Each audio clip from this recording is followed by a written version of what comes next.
it comes to the inside scoop there, as far as what is also being said, Pragya will tell us in detail about proposals that are likely to be moved in this BJP council meeting.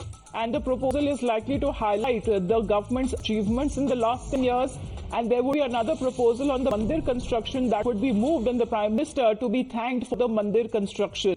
Well, last Saturday, it was in the Parliament there, Pragya, as far as the Prime Minister was thanked on the Mandir construction. Today, we are looking at the BJP National Council meeting today. What's the inside scoop that you're getting for us?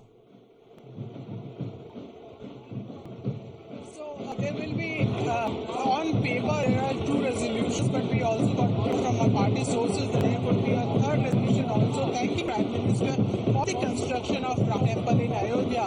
That was also a very emotive issue, and Prime Minister have been speaking about this time and again. In fact, this is one of the short duration discussion in the Parliament as well. BJP believes that the sentiment of Ram Temple has gone down very well among the voters, and this is going to benefit at least not just in North Hindi-speaking belt, North Indian state, but also in Southern India, where people are very religious and very emotionally attached to Ram Temple as well. So apart from that, there will be a political resolution. In all likelihood, there will be speaking. This resolution will also speak about the states that have been won by BJP, like Madhya Pradesh, Chhattisgarh, and wrested from Congress. Also on the resolution will also likely to speak upon the emerging graph of BJP as well. As far as economic resolution is concerned, it will delve on the economic policy and how the Indian economy has become the brightest spot in world economies and also has emerged as the 5th largest, and also can speak about Prime Minister's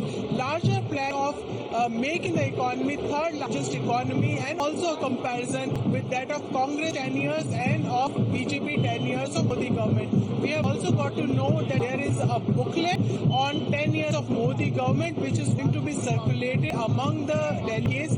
These are 11,000 delegates. Remember, this booklet is very useful. It has bullet points on every strategic decision, scheme, every initiative that's been taken by Modi government in past 10 years, be it Nari Shakti Vandana Adhiniyam, be it strengthening of women, strengthening of economy, giving free food, free ration during COVID. It has everything from Viksit Bharat to Chandrayaan 3. So these all will be part of that booklet. This will be distributed. These